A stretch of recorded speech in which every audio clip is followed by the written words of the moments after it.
This one's going to be a little unusual for my typical discussion. This is business advice.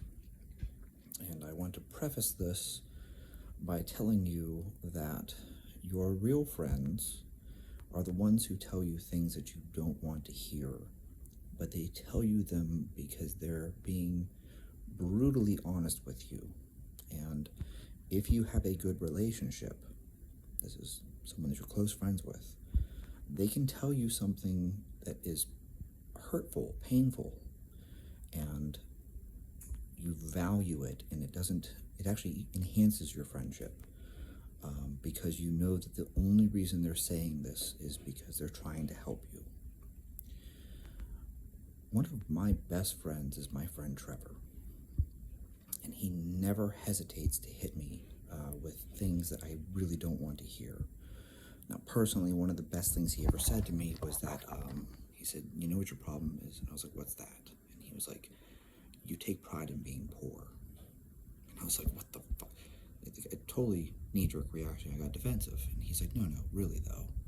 It stands in your way. You feel guilty when you ask people for money. You feel guilty when you charge people what you're worth." He says, "You think that somehow charging people what you're worth," right? I'm sharing this because this is business advice to you too, because you might identify with this.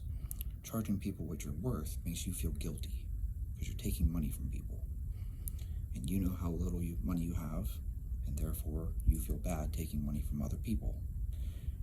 And he pointed out to me, you grew up in a trailer park and you lived in the projects and you grew up poor, so therefore to you, you feel guilty, as if there's something wrong with making money and taking money from people. That was one of the most insightful things that anyone's ever said to me. I really had to chew on that for a long time, because I was in denial, right? So business advice, and I'm going to share some business advice with you that Trevor shared with me. It's like, hey, you know why you're not making any money? Because you're not providing anything of value. It's like, what? And it's like, well, yeah, here's the deal, right? So you do social media or whatever it is, and there are two types of people that you're going to interact with primarily. You're going to have customers. Customers are people who buy, right? So whether they buy your product or they hire you to coach them or whatever it is, right? Those are customers. And then you have consumers, and consumers just want your free content. They don't want anything else. You need to know the difference, and you need to put your time and energy into customers, not consumers, okay? That's a very good point, which brings us to the next part. If someone values your opinion, they will offer to pay you for it. Anyone else, people who aren't willing to pay you for your opinion, they're just kicking the tires and saying, hey, can I get a free spin on this thing? Can I take it for a test drive but not actually buy, right? They're wasting your time. If you think about this, time is money. So these people are literally stealing from you. They're just asking questions, right? They're JAQing, jacking off. They're just asking questions. This is theft, if you think about it. They are asking questions with no intention of buying. And there's a big difference there. If you intend to buy, right, like you want to buy a house, for instance. You're looking for a house and you go, get a real estate agent and you look at houses. You're not wasting the real estate agent's time because you're genuinely looking to buy a house. If you go to the car dealership and you are genuinely looking to buy a car, you are not wasting their time. You're genuinely looking to buy a car. But if you went to the car dealership knowing full well that you don't intend to buy a car, you just want the free donuts and, take a Subaru WRX for a spin or something, and you have no intention of buying, you are stealing, because time is money, and you are wasting this person's time. So when you're jacking off, just asking questions, right?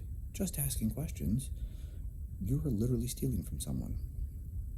That's time that they could be spending talking to someone who's genuinely interested. That's time that they could be spending with their loved ones. That's time that they could be spending with their kids. That's time that they could be they could spend their time on literally anything else other than answering your just asking questions where you have no intention of buying. And you need to know the difference. Now, that's something I'm very bad at, okay? The whole thing of if people value your opinion, they will offer to pay you for it. And you need to recognize that other people are just kicking the tires and have no intention of buying. Differentiating between those two is a difficult thing. I'm not telling you that's an easy skill to learn, but I am telling you that that is a skill that you will want to learn. That is your business advice right there. If you are good at something, never do it for free. Where have I heard that before? Right? All these unpaid internships. Gotta love strength conditioning. Unpaid internships. And I said in a previous video, you should refuse to do unpaid internships. If everyone refused to do them, they would have to start paying interns. But unfortunately, that's just not the way things are right now. I know. How are we going to unite everyone whenever there are people out there with rich parents and they can afford to do an unpaid internship? I think that's why you never see the strength conditioning field get any better. It's always the same bullshit. It's somebody's nephew or somebody's cousin gets hired as the strength conditioning coach. You see a lot of that. Let's not deny it. That's not to say that all strength conditioning coaches are bad. There are plenty of good ones too, but the good ones notice this as well. They're like, why did that guy get hired? Oh, he's the head coach's nephew. Gotcha. There's a lot of that kind of stuff. But the point that I'm sharing here is about the business advice side of things, right? Like I was talking about how, if you're not making money, it's because you don't provide anything of value. And here's the important part. This is what's really important.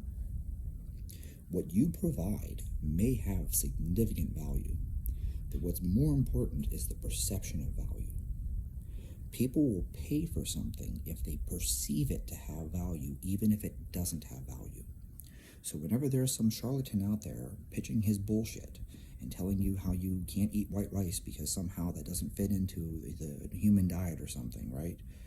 You eat that up because you perceive that to have value. So you go buy his book not because the book actually has value. It's a bunch of useless bullshit. But if you perceive it, that this has value. Oh, this person has the answers. You perceive value, therefore you spend your money on it. Okay? Nike shoes are trash. They're not good shoes. There are other companies that make better shoes that actually have better value. But you perceive that the Nike shoe is valuable. You perceive it to have value. So you buy the Nike shoes. It's not whether or not it actually has value. It's the perception of value, right? We see this with the different gurus that have 50,000, 100,000 followers on IG. They say the same bullshit over and over and over again.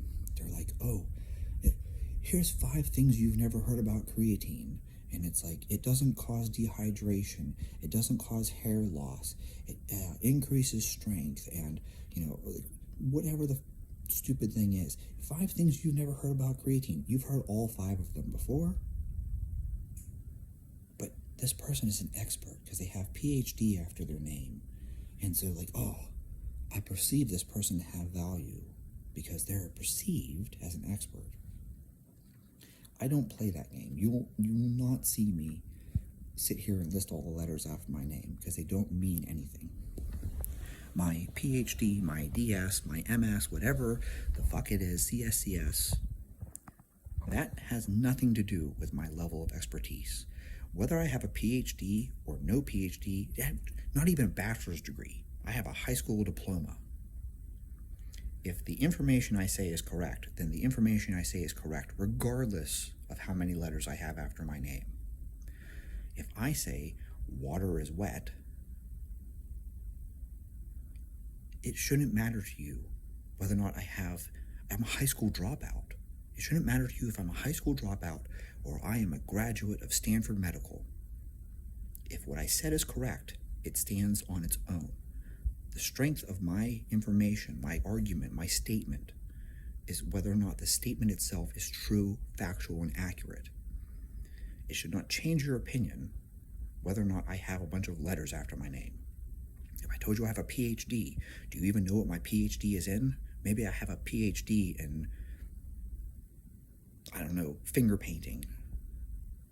Well, listen to my advice about cancer, though. No. I'm a doctor. You have to listen to me. My PhD, I have a PhD. I'm a doctor. You should listen to my advice on cancer. But I spent my entire education studying interpretive dance. Do you see how flawed this is? If the statements coming from the person are valuable, it's because they're factual, they're accurate, they're truthful, they're informative.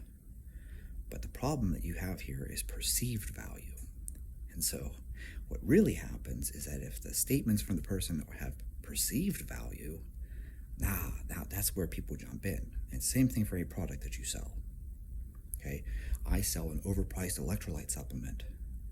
It's got the wrong ratios and it has the wrong things in it. It's manufactured in China. It's cheaply made. It's very expensive, though. You perceive it to have value. Meanwhile, you can just buy some fucking salt. Oh, but you don't perceive that to have value because it's not labeled as a sport electrolyte supplement, right? Which one's better? Probably the salt. I mean, we'll just be honest with ourselves here. But you got to get that expensive one because you perceive it to have value. You know, I have a guitar. It's a Breedlove. It's like a $600 guitar. That is probably the most expensive thing I own. But you know what? You could buy a Loudon guitar for $15,000. Why is it worth $15,000? Well, it's made of a rare wood. Yeah, but does it sound any better? No, but it's made of rare wood. If you perceive it to have value, it has value. My Toyota Camry gets me from point A to point B just as well as your Ferrari. But the Ferrari is perceived to have more value. This is the thing that people need to catch on to. Now, you, though, as a business owner, this is my business advice part, you need to have a way of creating that perception of value for the things that you're sharing. If people don't perceive it to have value, it doesn't have value. Do you see how important that is? It's the perception of value that matters. So, there you guys have it. That's a whole bunch of business advice all packed into one little video. I hope that this is helpful, especially for those of you who are struggling to start your gym or your strength and conditioning business. So, leave a comment below if you found something insightful.